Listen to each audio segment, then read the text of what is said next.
This KFAN podcast is sponsored by Builders and Remodelers, exclusive Twin Cities provider of Elements Windows. Get the highest quality windows at unmatchable value. Visit buildersandremodelers.com for more details. How to have fun anytime, anywhere. Step 1. Go to ChumbaCasino.com. ChumbaCasino.com. Got it. Step 2. Collect your welcome bonus. Come to Papa welcome bonus. Step 3. Play hundreds of casino-style games for free. That's a lot of games. All for free? Step 4. Unleash your excitement. Woohoo!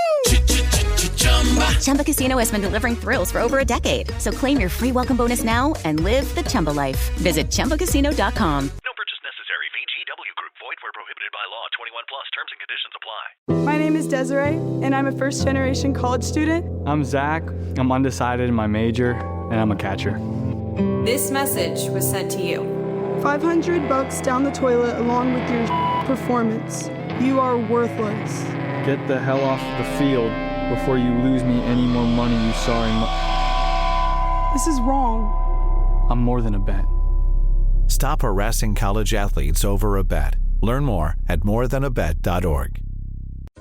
Ever notice your dog slowing down and having health issues and wonder, what can I do to make them better? Well, my friend, add Rough Greens to your dog's food for 90 days and I guarantee you'll see changes that will amaze you. Greetings, naturopathic Dr. Dennis Black, inventor of Rough Greens here, and I invite you to give your pup the Rough Greens 90-day challenge. In the first 30 days, you'll see shinier coats and increased energy. By day 60, your dog will have a stronger immune system, less shedding, improved joint function, all due to the live nutrients that you've added to their diet. And at 90 days, better digestion, reduced inflammation, improved heart health, and you may even have reduced their cancer risk.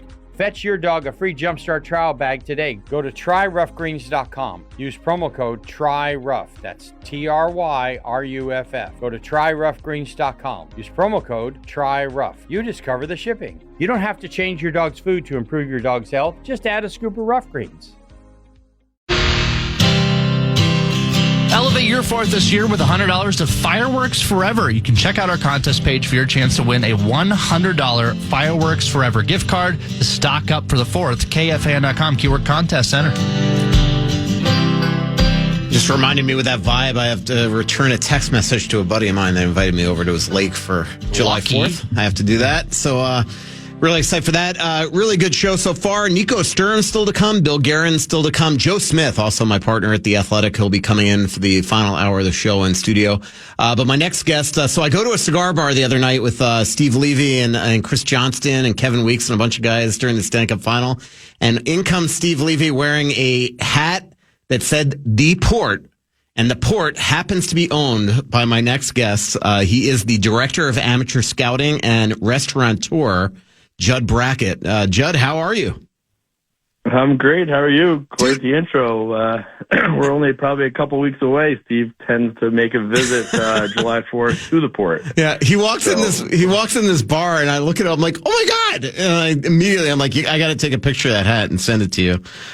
So you must have had a good laugh. Oh, it was really funny, and I mean, perfect. And I know that he genuinely loves that place. And you own a couple restaurants actually, and it's what, Port Harwich? Is that what it is?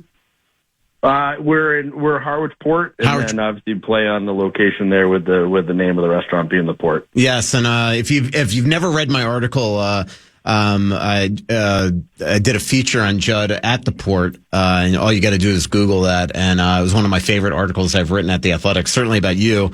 And plus, you fed me that night really well, so I really appreciate it. It's unbelievable the amount of people that, like, anytime I ever mention the Port, from people that have been to the Cape, they all love that place. And it gets pretty crazy at night. It's a fun destination. A lot of people getting together, and it's it's July and August. It's a short season, but most people are on vacation, so they're let the hair down a little bit and have some fun. So usually good times are had by all. Yeah, Judd. So obviously, interesting draft for you. No first round pick, at least as we currently stand. Anything can obviously change before the first round or during the first round tomorrow, or all of a sudden Bill Guerin says to you, surprise, and you better be ready. But Saturday, we went from 4 picks to 5 today with the trade of Freddie Goudreau for a 4th round pick to Seattle. What do you think about this draft? And from your perspective with the scouts that you've been meeting with the last couple of days here in Minnesota, How does it change things when you don't have a first round pick? Do you develop your list the same way and all that type of stuff? From a process standpoint, we try not to change at all, right? You mentioned it. We could be surprised. So we need to be ready for it. So we try. Our list building process is the same. We go through the same as if we had a top 10 pick. Even today, we're still going through scenarios, talking about each player. Maybe a shift here or there, or pitting two players head to head on our list. Where are we with these two? Do we still feel the same as we did a month ago? So still having discussions, and yes, the focus is on 52 and the second round right now, but that's hard to project. It'll become a little clearer after Friday night. But in terms of our operation, the way we go about it, the games we see, our scouts, we can't ignore the players that are going to be in the first round. We still have to have eyes on, make our evaluations, and build our list the same way as we always do. And the Wild on Saturday, they as Judd mentioned, they start at 52, and then at least currently, obviously there could be movement on day two. With trades and things like that. They have two picks in the fourth round, one from Seattle, one from Toronto at pick 102 and 121. In the fifth round came from the Juracek deal, number 141 from Columbus, and then the sixth round, number 180, and they've traded away their seventh round pick. Depth-wise, I mean, we've heard for a while that this is not the greatest draft in the world, especially once you get past the first 5 to 10 picks. What kind of player do you think you could get at 52? And when does it change? I don't want to say pressure when you don't have a first round pick, but does it change the type of player that you're going to be looking at 52 just because you feel like you maybe have to get, the best possible player that you can when you don't have a pick before that? Of course, there's definitely pressure, right? We don't have a first round pick to, on Friday night to, come back and feel strongly that we, got a player that we like and are excited about. So it's a longer wait. And this is our first, 52 picks in is our first chance at adding a player. So we really want to hit on it. And if you go through odds and percentages of, that certainly drops at that point in the draft, but we're not going to make excuses. We're our goal is to find a player, find someone that's going to, help the Minnesota Wild and fit in with our culture, be a winner, be coachable. So we're still going to stay to the hallmarks, whether it be hockey sense, character, compete, coachability. These are the things that we're going to continue to look for. Maybe it's a player that was a late grower, that we saw a good progression in the season that, maybe didn't make the cut as a first round grade, but that we still think could outperform their draft stock, in the coming years. That's what we're looking for. We want to find a player who's still going to continue to grow. And, if we're lucky, a few years down the line, we might say, hey, look, this player is certainly more value than 52. When you just came back from the Combine also in Buffalo, and you had your whole group there, and you're interviewing a bunch of players, what are some of the we always hear, I think about it, there was some conversation that maybe the Montreal Canadiens or one of the teams asked a player like right on the whim, tell us a joke, stuff like that. Do you have any type of kind of mental games that you play with prospects when you sit down with them, or do you have one go-to question or anything like that? We're pretty straightforward. Mm-hmm. We're pretty direct and have, you only have, 15 minutes or so with each player. But you got to read the room too. Some kids are really nervous. Some kids have been a little bit programmed and rehearsed, so they've got kind of a canned answer ready for you. So it's always good to be able to, to break the ice a little bit. Might be talk about, what are you watching on Netflix, or, we had a player in this year that he scored a goal and had a pretty extravagant celebration. So we asked him about that, and, big grin across his face. And he's like, yeah, you probably won't see that celebration again. He's like, unless it's a Game 7 overtime winner. So, you want to make sure that they're comfortable. It's a lot of pressure. They walk into a room, there's, 5 or 6 guys staring at them, grilling them with questions. So at times you want them to feel a little bit at ease, because we want to get a nugget from them. We want to get a sense of who they are, and, not just hear about their summer workout program and what they're doing. We know they're going to be there. They're committed. That's why they're at the Combine, and we know they're good players. So we want to peel back and try and find a good little nugget to come away with. Yeah. And I always find these Combines are extremely important. It's your last real free chance to talk to somebody before they belong to a team. So even 3-4 years from now, if you're talking about trading for a player, and you can kind of go back and say, yeah, I remember sitting down with him and what type of character he was and things like that. We're talking with Judd Brackett. Yeah, there's some great stories. I mean, we have some great moments. There was a time where, not in Buffalo, but back when the combine was in Toronto, that we had a player more like in the middle of a circle, and one of the people who asked him a question was behind him, and instead of turning around, he actually just leaned his head backwards, and looked back over his shoulder backwards and answered the question. So there's always some good moments at the combine that get you chuckling. Yeah, we're talking with Judd Brackett, the director of amateur scouting for the Minnesota Wild. Judd, before I talk to you about a couple of the prospects that you already have in tow, I did want to ask you about Matthew Schaefer and just what type of guy this kid is. I listened to a podcast he did the other day with Elliot Friedman and on 32 Thoughts, and I was blown away by just his character, how well spoken he was. I mean, this is somebody that lost his mom and his billet mom in the same year. He's already got a relationship with Marcus Foligno that his agent Pat Morris put him in touch with, just because Marcus and his brother Nick lost their mom at a young age, or about 8-9 years ago. He just seems like a really impressive guy, as well as a great hockey player.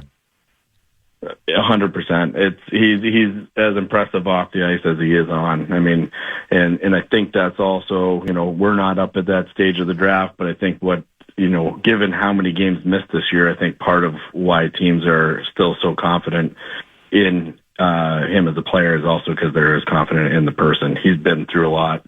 He's very grounded. He's already got, resiliency, and been through a lot of challenges emotionally. And he's a week away from being next year's draft. So even from an age standpoint, he's still very young for this draft, but he certainly doesn't act like he's very mature, very level-headed, and someone that a lot of his teammates, if not all, to a man, really speak well about. Judd, obviously anything can change here in the next 4 or 5 days once we see if there's any further trades or whom Bill Guerin and the staff add via free agency.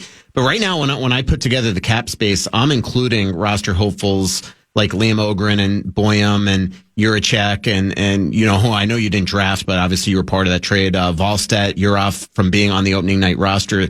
From a scouting, from the head scout's perspective, that's got to be exciting for you to now start to see the fruits of your labor actually maybe get the chance to make the opening night roster and be part of this upcoming team.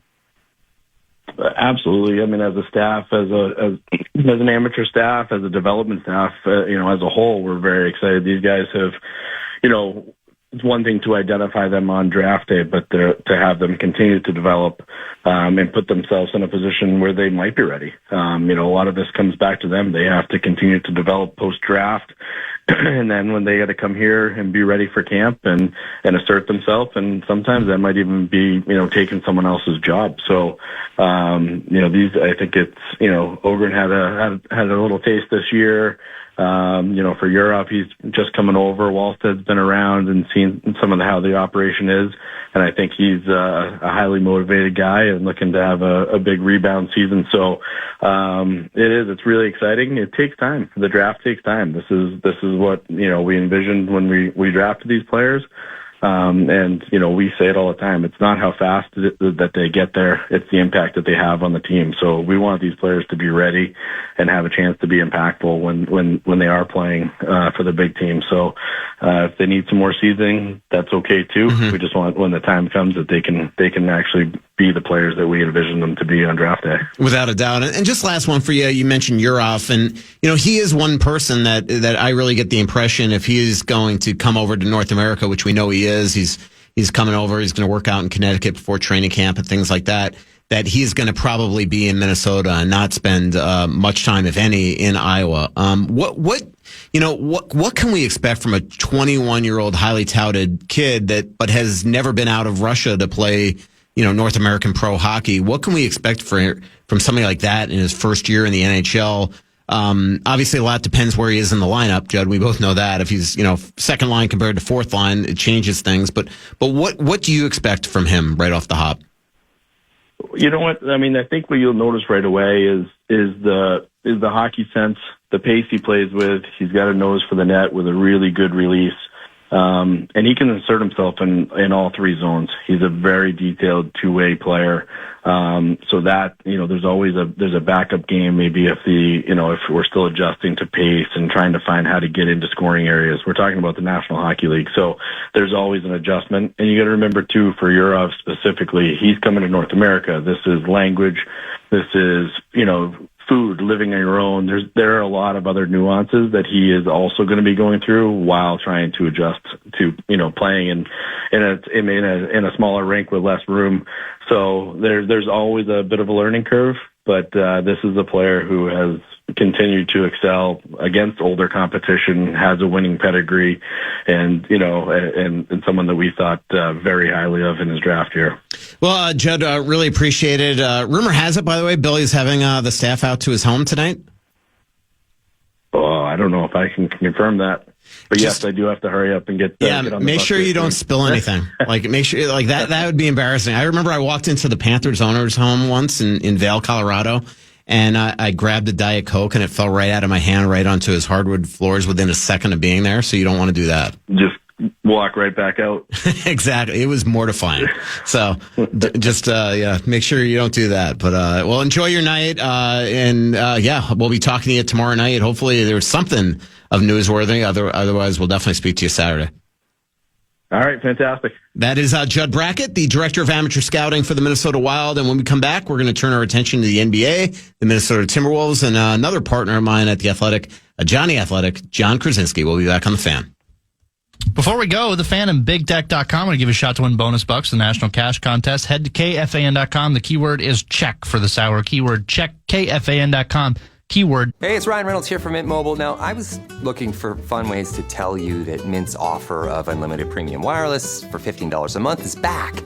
So I thought it would be fun if we made $15 bills. But it turns out that's very illegal.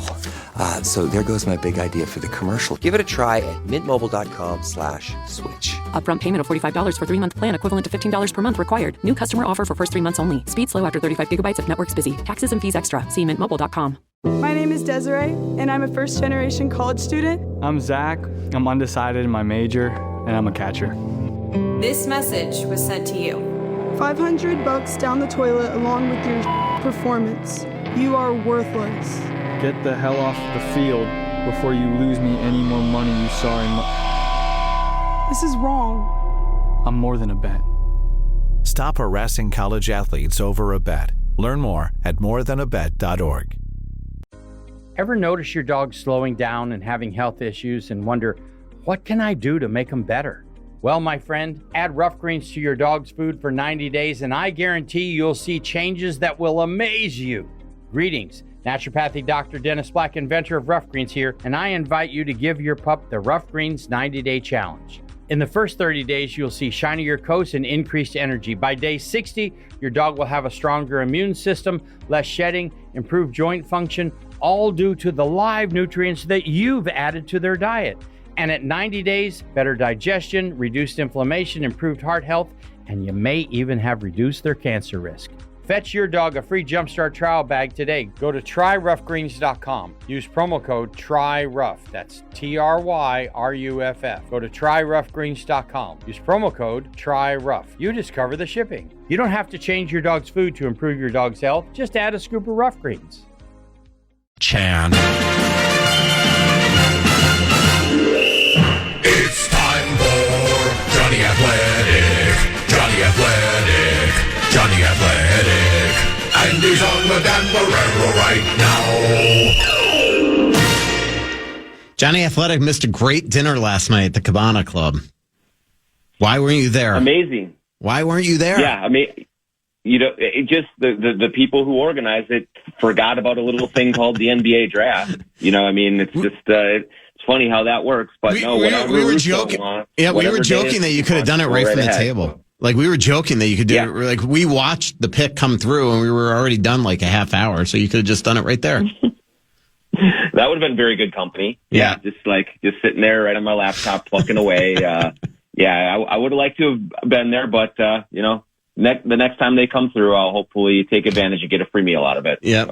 So just reading your story, Rudy Gobert, part 2. I love him already, his last name, because it's pronounced Belanger, which is a very big hockey name in NHL circles. Eric Belanger, Jesse Belanger, I covered them both.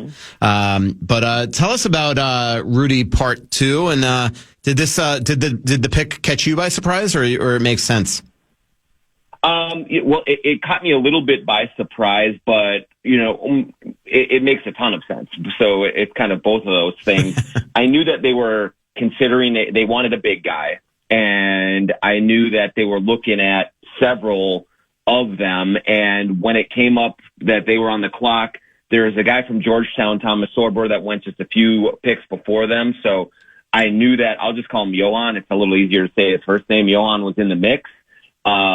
But they take him, and then you really kind of start to dive into who this kid is. And he's from France, and he's 18 years old, and super raw, but really, really impressive defensive instincts. And it really does make so much sense, because Rudy Gobert is followed his exact, Johan is following the exact same path that Rudy Gobert did. Mm-hmm. And this kind of raw, very big prospect that comes over to the United States with some shot blocking and rim protection bona fides, but not a lot of, just kind of resume on the basketball court. And I think Rudy's going to be able to help him beautifully over the next couple of years and kind of set up maybe even a succession plan down the road a little bit. But a lot of intrigue about this kid, about, who he is, what he brings to the table. And so it does make a lot of sense to me that the Timberwolves ultimately went down this road. And as you mentioned, he is raw. Started playing basketball at age 14. That is crazy. You get to this point, he's not even 19 yet, and here you are, already an NBA draft pick. What are the plans for him, and what has he been like? Have you gotten a chat with him and things like that? Yeah. So first of all, when he first is picked, he plays in Slovenia. He is 18 years old, doesn't turn 19 until November. I think he's the third youngest player in this draft class.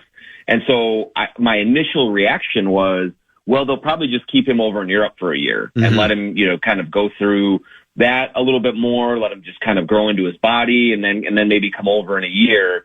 But Matt Lloyd, the general manager of the Timberwolves, told us that no, the plan is that Johan will be here and will be with the team starting in the fall. And so he'll play on the summer league team in Vegas in a couple of weeks and then be here in the fall. And he's going to be on the roster. I think they really do want to get him into their program and start developing him and have him be around Rudy quite a bit. And so and that makes sense to kind of put all of their coaching and talent and development into Johan early on in his trajectory.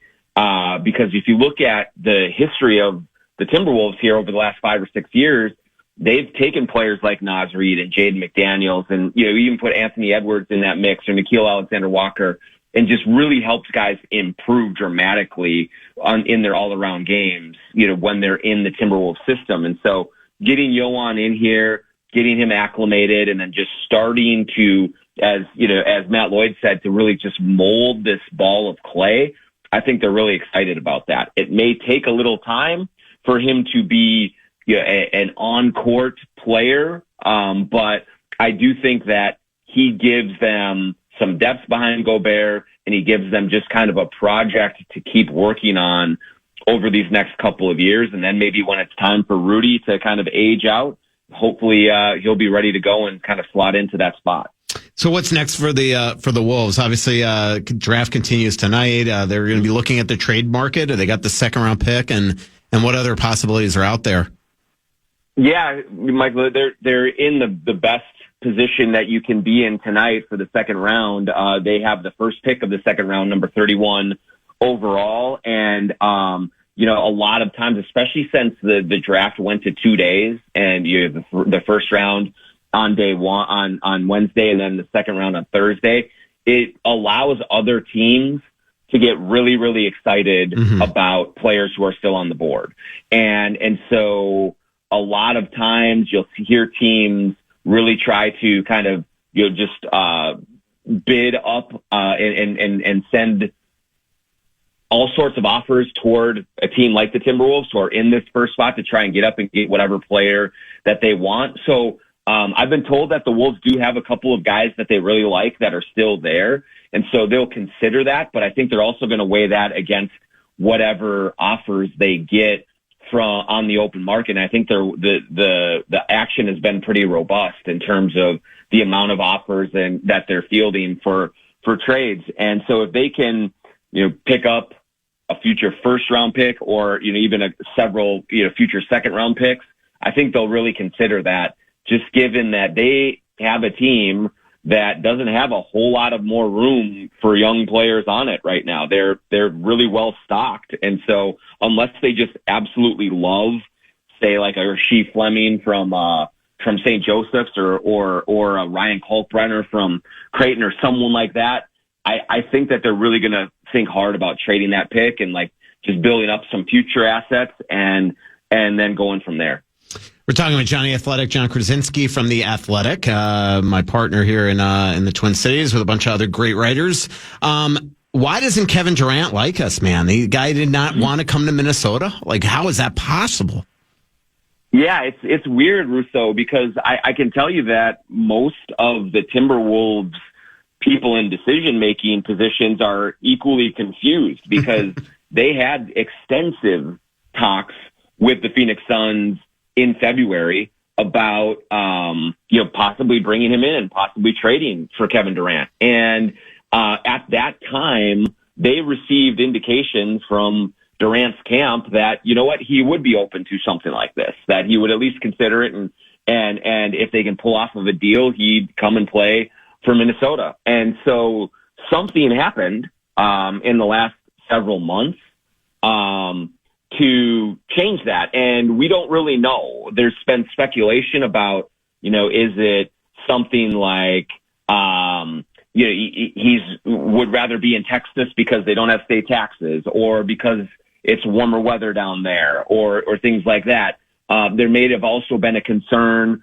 that the Phoenix Suns wanted Rudy Gobert in a trade package for Kevin Durant, and maybe Durant was a little concerned about if he came here and there was no Gobert, what would they do defensively in the front court, and how would they be able to compete in the West? But all that's really speculation. He is one of the more mercurial athletes. He kind of runs hot and cold a lot, and so in the end, the Wolves just could not figure out what it was, and they didn't really have any conversations with him that would have allowed them to try to change his mind. They reached out and tried to, but nothing came to fruition. And so without any assurances from Kevin Durant that he was going to be okay playing here, the Wolves just backed out of any trade conversations because they were not prepared to just say, hey, we're making this trade and you're going to play here and you're going to like it or not. That's just not a wise approach with a player like Durant who has been a little moody in the past, and you don't want to lose him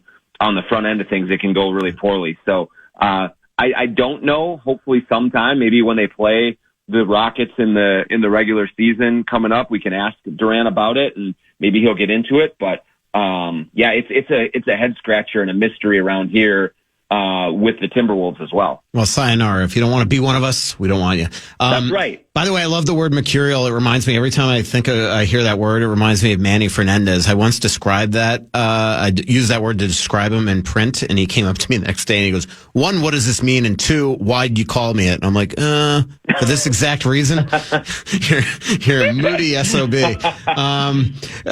Yeah, I've heard he was a trip to cover. Luckily it wasn't very long. It was weird. Like the coach of the team hated him, and he was his uncle. Like it was nuts. Like Jacques literally was Manny Fernandez's uncle and didn't like him. So there you go. So Julius Randle, did want to talk to you about free agency and what you expect coming up here. But Naz Reid, Julius obviously has a big decision to make as well. What do you see coming on with him? Alexander Walker, everybody. Yeah. So I think after tonight's draft is over, all the attention really turns toward free agency, which opens on the 30th, I believe, and then players can officially start signing on July 6th, I believe it is. So there will be a period of legal tampering, and they can have discussions and come to agreements. But the Wolves have to get some clarity from Naz Reid and Julius Randle in particular. Both of them have player options on their contract for next year, and they could exercise those options and play out next year and then try and go back into the free agent market, because right now, Michael, there's just not a whole lot of discretionary spending available from other teams to lavish free agents with big deals. So they could do that, or they could exercise, or they could opt out of their deals and become free agents and go see what's out there on the open market and see if they could make something happen. My indications right now are, and Naz Reid has said this, he's been on record saying he is going to opt out.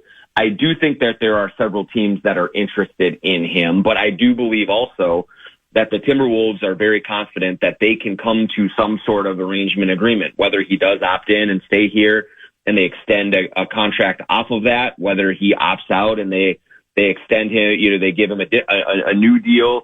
I think they feel like they can find some common ground with Naz Reid and keep him around in Minnesota. Same with Julius Randle, although I'm not exactly sure how that is going to play out in terms of, is he going to just play next year on his $31 million player option and then kind of figure things out? Or are they going to try to do what they did with Rudy Gobert at the start of last season and, ink him to a little bit longer term deal, 2 or 3 year deal, give him some security, but also bring that financial number down a little bit, the annual number, to try and save some money that way. And I know that they're talking with his agent, Aaron Mintz, a lot about trying to find the right solution there. But as far as I know, they have not come to any kind of agreement or conclusions. But I expect that both of them, both Julius Randle and Naz Reid, will be here. I think Nickeil Alexander-Walker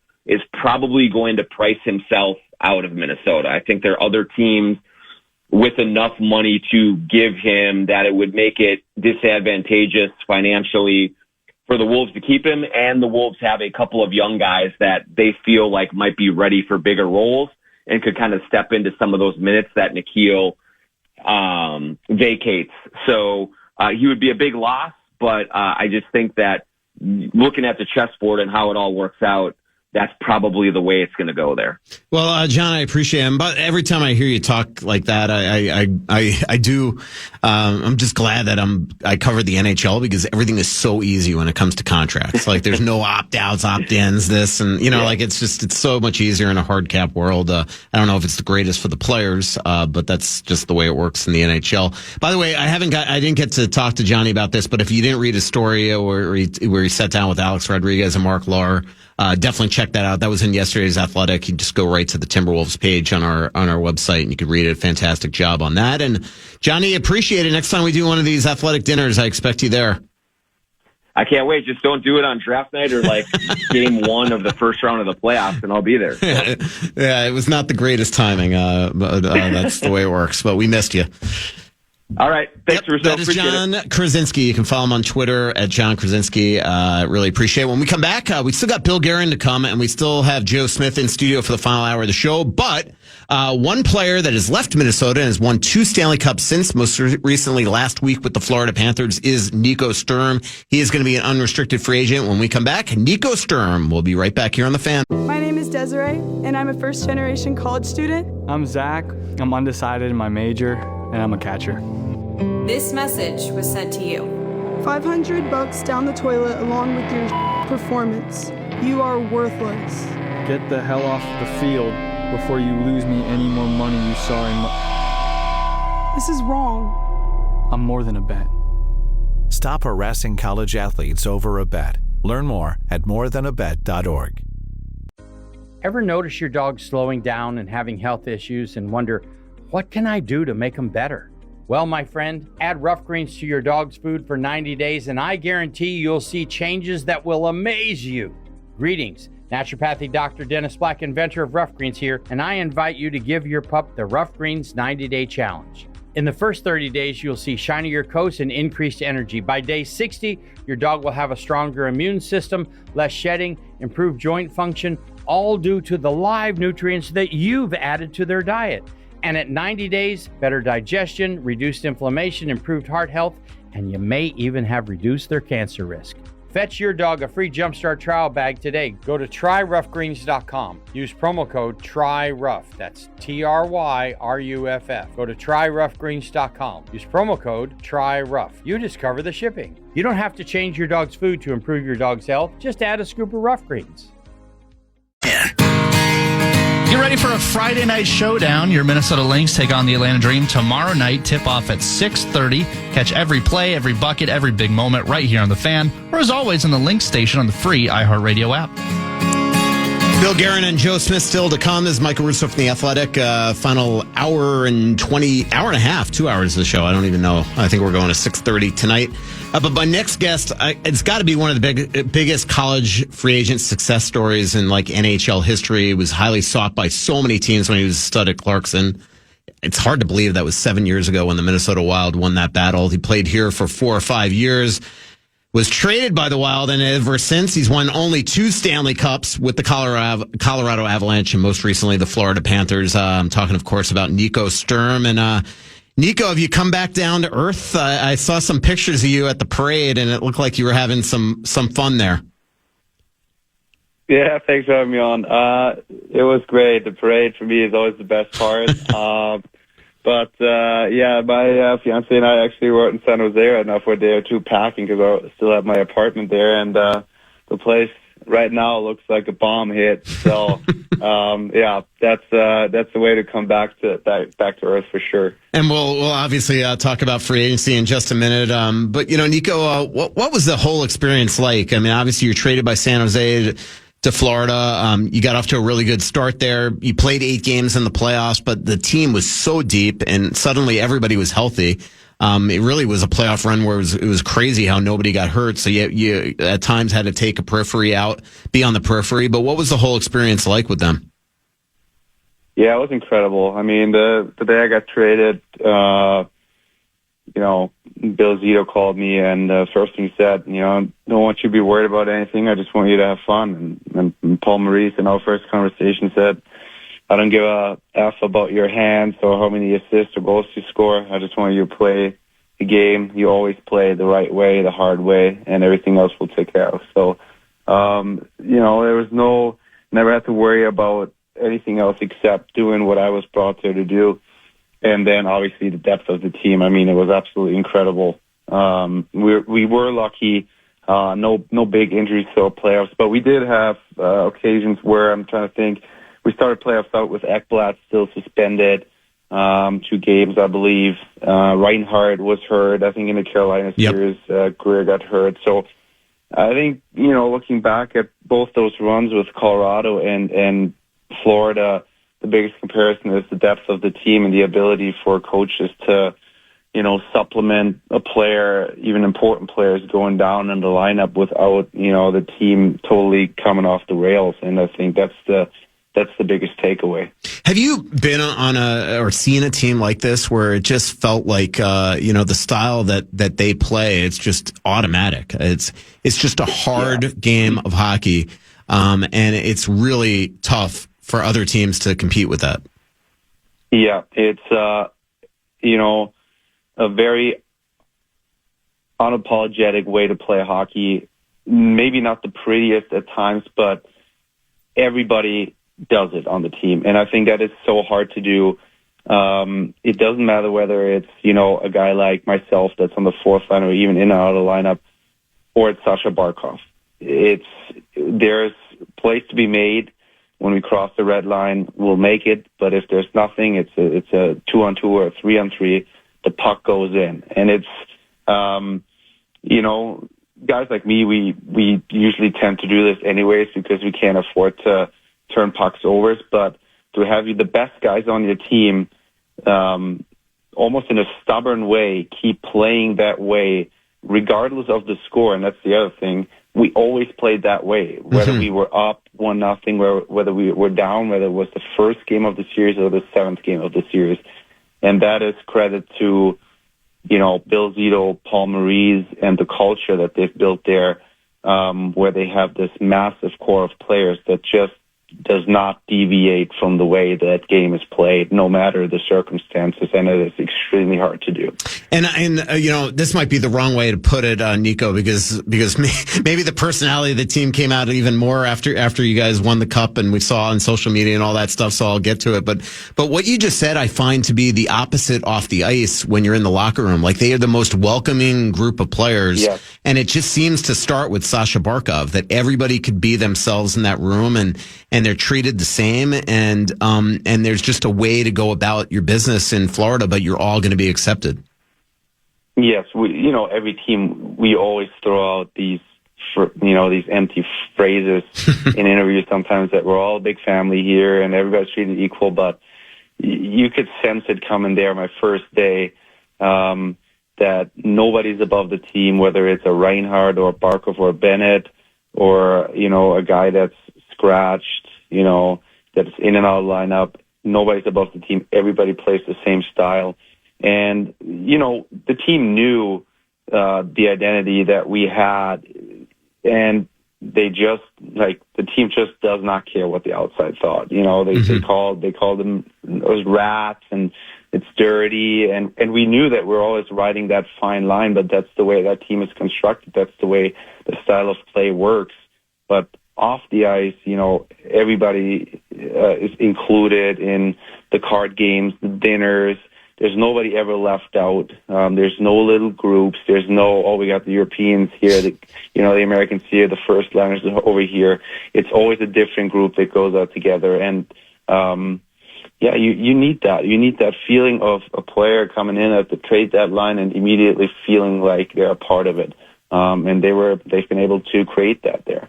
Yeah, it's pretty impressive. We're talking Nico Sturm, two-time Stanley Cup champion with the Avalanche and the Florida Panthers. Actually lives here in Minnesota in the offseason because his fiancée, Taylor, lives here.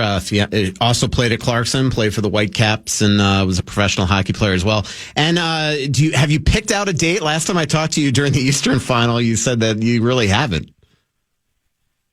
No. We are big-time procrastinators. And obviously, we have a ton going on right now with the move as well. And then free agency coming up. I think once we know what my future holds in a week or two, we can maybe get planning on that. And then, Taylor would like to start working again as well as a teacher. So right. I'm the big obstacle. I'm the big roadblock right now because we don't know where I'm going to play next week. Yeah. Yeah, and we'll talk to you about that in a second. One more thing on the it was hilarious watching Marchand, especially his social media after the Stanley Cup final, and you had the big dinner out one night, and he went through one by one on every player, thanking every single team that let those players go, and of course they got to you, and he didn't thank the Avs, he didn't thank the Sharks, he thanked the Wild, which I thought was hilarious. But it was funny that Marchand kind of did that and kind of went through player by player, right? Marshy is, he turned into the main character during those celebrations. I mean, it's actually, there's no way I would have thought of that. It's all these little things that he threw out on his Instagram throughout the week. Marshy, I can't say enough good things about him.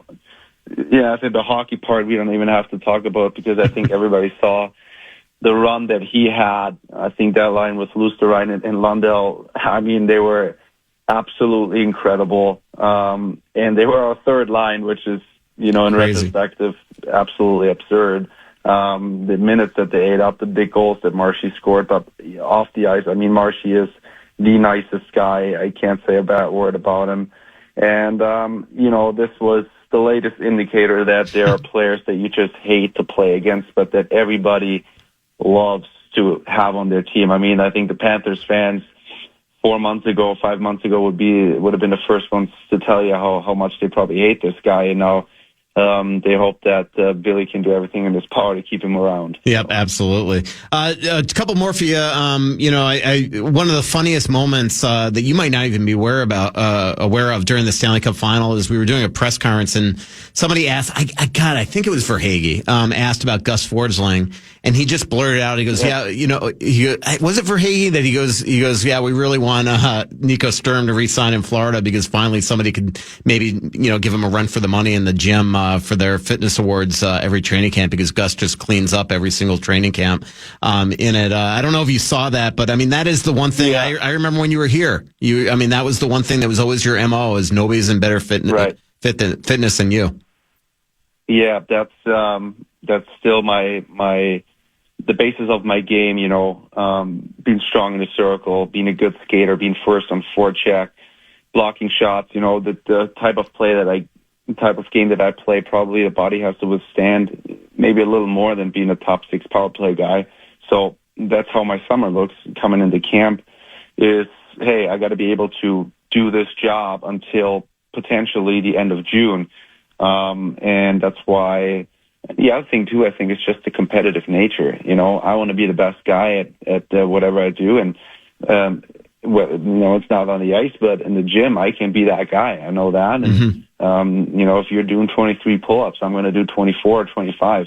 And it's just, like I said, it's the way I prepare for my season to play hockey for 8 or 9 months. And, in general, I just love fitness. I think when I'm going to be done playing hockey, it's a big part of my life. I'm grateful that I'm healthy, that I get to do this every day. And, I just love being in the gym. We're talking with Nico. We're talking with Nico Sturm of the Florida Panthers, but we don't know yet exactly where you're going to be next. First of all, with the amount of decisions that the Panthers have, first of all, do you think that you're definitely moving on? Is that what it sounds like? No, I have no idea, but I know my situation and the cap situation that we got going on in Florida, and obviously guys like Benny, Sam Bennett, and Brad Marchand and Aaron Ekblad, they are a priority over me. That's just the way this business works, and they are tied up against the cap. I had great conversations with Billy and Bill Zito and Paul Maurice, and if there's money left over and it makes sense, then obviously I'd love to stay. I mean, it's tough to beat that place. But I understand also that there is a priority that they have to, sign more important guys first. Right. And you are going to, I'm sure, get a lot of interest. I don't know if this kind of reminds you of when you were at Clarkson and you had to choose, a lot of teams, take a lot of really good opportunities and choose one of them. And ultimately you choose, I still remember the day that you made your NHL debut against the Boston Bruins. I can't believe it was 7 years ago now, Nico.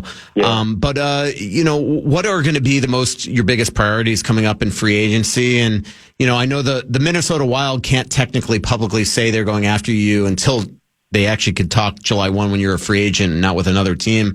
But you are allowed to say that. Would you consider Minnesota if they come back at you? Because we know how much they need a big face-off guy, somebody with size that could kill penalties. Well, first of all, I have nothing but, good things to say about the Minnesota Wild and the organization. They gave me my start in the league and allowed me to have an NHL career in the first place. I think, when that situation came around, the winter before I got traded to Colorado, I think I was in a place where I tried to explore whether I could be more than a fourth-line center. It ended up, not turning out that way. I think this is what I'm really, really good at. This is the player that I am, that I was, that I'm going to be for the rest of my career. But I think at that point I was at a time where I'm, 3-4 years into my career, and I didn't see at the time with, the guys that were ahead of me in the lineup and how many minutes I played that I was going to get that chance. So I thought it was just fair. And so obviously, contract negotiations about an extension at that point fell apart, but it was never because I didn't like, the team, the setup, or anything like that. I obviously love Minnesota. It's the reason, I live there now in my off season, and you get treated extremely well by the organization. So it was just a career decision at the time. I got nothing but good things to say about Minnesota and the Wild. So yeah, obviously I would, that's definitely a team that I'd, consider signing with. It's my home now. And the other thing, free agency now is obviously a little different than when I was a college free agent. I think you look more at opportunity first when you got, you're trying to establish yourself in the league. Now, at a much different point in my career, haven't been fortunate enough to be on, two great teams that won Stanley Cups. And now it's about, maxing out your career. being hungry for the next challenge, the next thing that comes around. I think at this point, everybody knows the player that I am, what I bring to a team. So tough to compare the two situations, but it's there's an open road ahead, and you don't know what's going to happen. We got the draft coming up, and then after that, usually teams know where they stand and what they need, and I'm going to have a conversation with my agent and go from there next week. Yep, and you do have a great agent. I'll be bothering you both on Tuesday, so I really appreciate it, Nico. Congratulations again, your second Stanley Cup. It was a blast actually being on the ice and watching you celebrate and seeing it with your family and Taylor. It was awesome to be that close to seeing that, and hopefully many more cup rings to come. Sir, thank you so much for having me on. Yep, that is Nico Sturm, and maybe we'll see on Tuesday if he's going to be making a return to the Minnesota Wild. We know they need that type of role, and we got to think that the Wild will be going after him. I'm sure there's other people that they're interested in as well. When we come back, Bill Guerin, we will be maybe asking him what type of player they're going to be looking for. As I mentioned, you can't mention players by name at this point, but we'll be talking to Bill Guerin right after the break. This is Michael Russo from The Athletic. We'll be back. My name is Desiree, and I'm a first-generation college student. I'm Zach. I'm undecided in my major, and I'm a catcher. This message was sent to you. $500 down the toilet along with your performance. You are worthless. Get the hell off the field before you lose me any more money you saw in This is wrong. I'm more than a bet. Stop harassing college athletes over a bet. Learn more at morethanabet.org. Discover the life-changing benefits of Meow Greens for your cat. Ever see your cat slowing down or having health issues and wonder, what can I do to make them better? Well, my friend, add Meow Greens to your cat's food for 90 days, and I guarantee you'll see changes that will amaze you. Greetings, I'm naturopathic Dr. Dennis Black, inventor of Meow Greens, and I invite you to take the Meow Greens 90-day challenge. In the first 30 days, you'll see shinier coats and increased energy. By day 60, your cat will have a stronger immune system, less shedding, improved joint function, all due to the live nutrients that you've added to their diet. And at 90 days, they're going to have better digestion, reduced inflammation, improved heart health, and you may even have reduced their cancer risk. Fetch a free Jumpstart trial bag for your cat today. Go to trymeowgreens.com. Use promo code TRYMEOW. That's try, M-E-O-W. You discover the shipping. You don't have to change your cat's food to improve your cat's health. Just add a packet of Meow Greens.